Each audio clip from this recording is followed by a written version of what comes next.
My name's Kara-Leah. I'm here with the Yoga Lunchbox, about to do an interview, and the man that I'm sitting across from is... Well, I'm Swami Samnyasananda. Hello. Hello. Thank you so much for doing this interview with us. Um, every now and then your video's going black, but we're going to ignore it, and I'm sure it'll be fine because you keep coming back on. So you're a Okay. Swami, but you're also a man of science, of Western science. So what is it that you are on the Western science side of things? Well, in Western science, I'm known as Philip Stevens. I'm a consultant neurophysiologist and I teach at Monash Medical School. In my private life, and also I have a public life persona as Swami Samnyasananda. Um, and that's it's just who I am, really. I have a legal persona where I live in the world, but who I relate to as being is the Swami. And Swami doesn't mean a holy man. It simply means, the literal translation of the word Swami means master of self. So I'm on Mm. the path of self-mastery. That's all it means. So for you, what came first then? An interest in science or an interest in yoga? Um, I was always interested in sciencey things. When I was very young, I used to pull apart clocks and wonder how they worked, and I was always good at science at school. But I came across yoga also as a child. I used to sit in trees and meditate a lot and listen to the wind, and um, I was always on my own doing, self-exploration type things mentally and things like that. But I came across yoga formally when I was about 17, 18, and discovered that I kind of liked it. I went through different teaching styles. I went to some Iyengar classes, Desikachar classes. I went to a Shivananda ashram. I went to some Hare Krishnas. And then I came across the Satyananda tradition, and I really liked that because it was more gentle. They didn't really push my body to the point of breaking, and I really liked the science behind it. It seemed the most deep. It had depth, but it also had breadth. So there was a Mm. lot more in that style for me to choose from. And it was the differences in the styles that led me to actually go to university, because certain styles were talking about you need to breathe up here, and other styles were saying, no, you need to breathe down here, and all the different focuses. And I'd ask one teacher, well, why do you breathe up in the chest? What's the story of that? And sometimes they'd tell me this or that, and I'd get conflicting answers, and nobody really knew. And Mm. so that's why I went to university and studied the most difficult things I could find, brain science and autonomic nervous system and neurocardiology, so I could find out myself. So the yoga did kind of come first then. So you've gone off and done the science degree in order to find out what's really going on with yoga and why we do what we do. Absolutely, absolutely. It's for me, like most yoga practitioners, it's a process of unfolding, a process of Mm. self-discovery. Because yoga is a science. You do this and you have certain predictable outcomes. Because what we're working with is anatomy and physiology, as well as psychology and consciousness itself. Um, so yes, I'm interested in the science of it and how it works. So when you went to university, did you lead on that you were, practicing yoga and you were really interested in what this was about? Because back then, I'm guessing yoga wouldn't have been as popular or well known or mainstream as it is now. No, back then, in first year science, we had to do animal studies and we had to train a rat to press a bar in what's called a Skinner box. It's psychology studies. I found that interesting, but then I asked the question, well, what happens to these rats? And I had the naive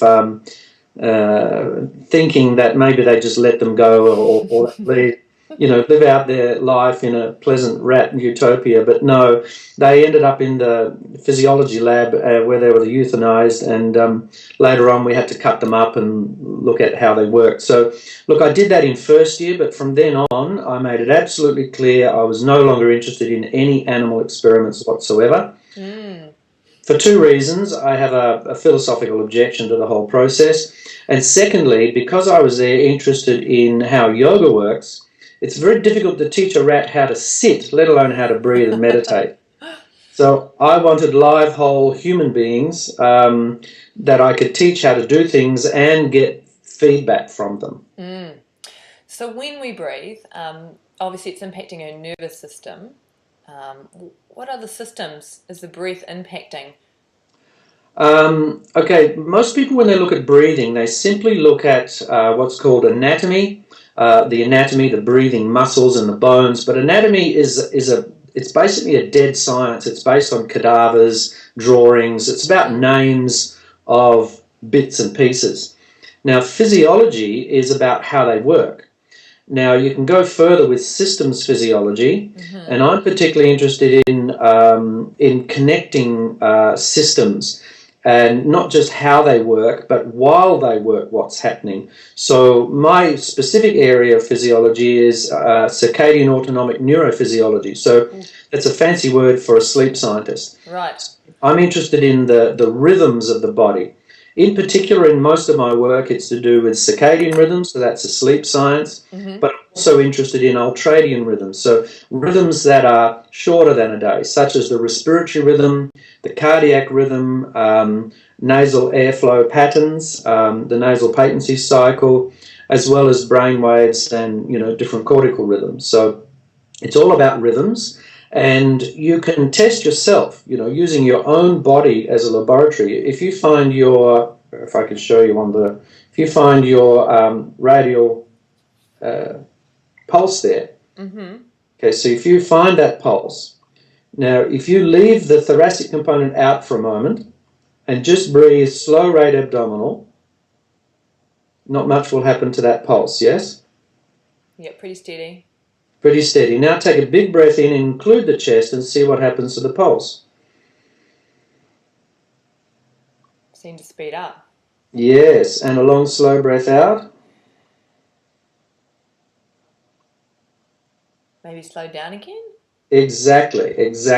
So this is a phenomenon known as respiratory sinus arrhythmia. Now it's due to feedback circuits within the cardiac system itself. In the right atrium, there are pressure receptors that keep track of blood pressure.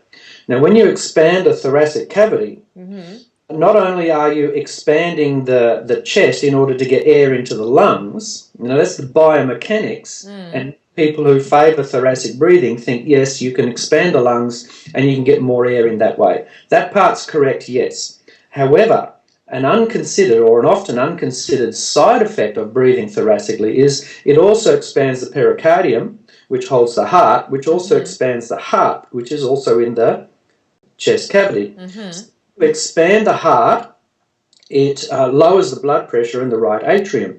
So on a breath-by-breath basis, it affects the heart so that the pressure receptors in the right atrium speed up the heart to compensate for that momentary lowering of blood pressure. Right.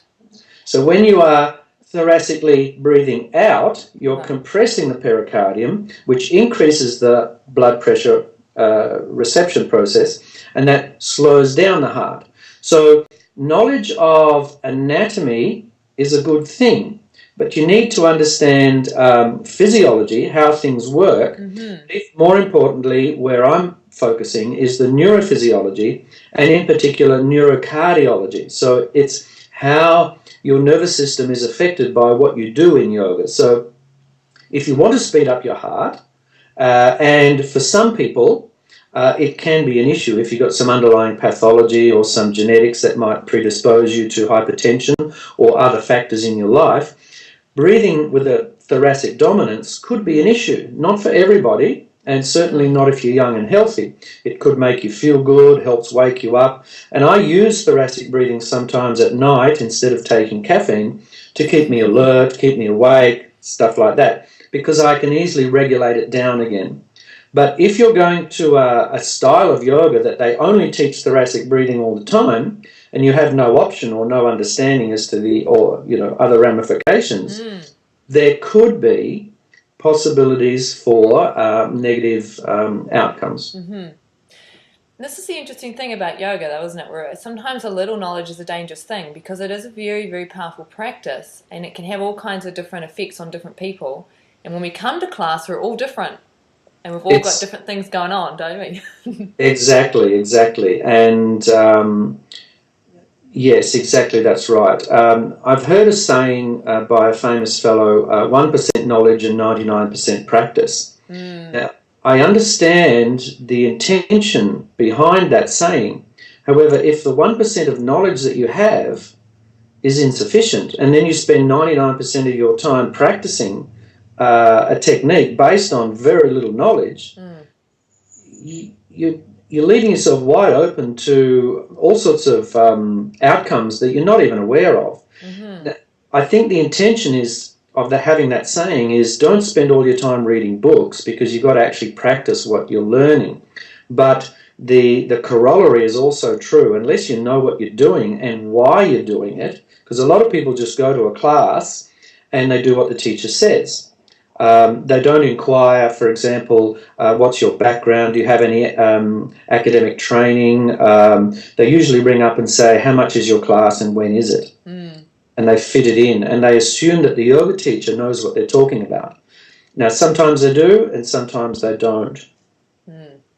So it really, the onus is on both the yoga teacher to know more about what they're doing and what they're teaching, and not simply teaching a technique, understanding the technique, and also understanding how to use that technique and the limitations of that technique. But it also is important for the yoga students potentially to find out, well, what do I want out of this class? Do I want a flat tummy, and do I want to feel good? Am I interested in the exercise? Am I wanting philosophy? Am I wanting a more rounded set of practices?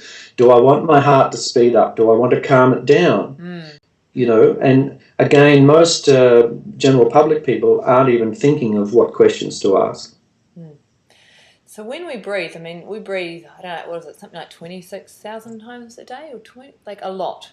A lot, yes. Some, on average, about 16 to 20 times per minute, which is quite a lot. Yeah. My average breathing at rest is down to about 4 breaths per minute, which, and yoga teachers or yoga practitioners are generally about maybe 6 to 10.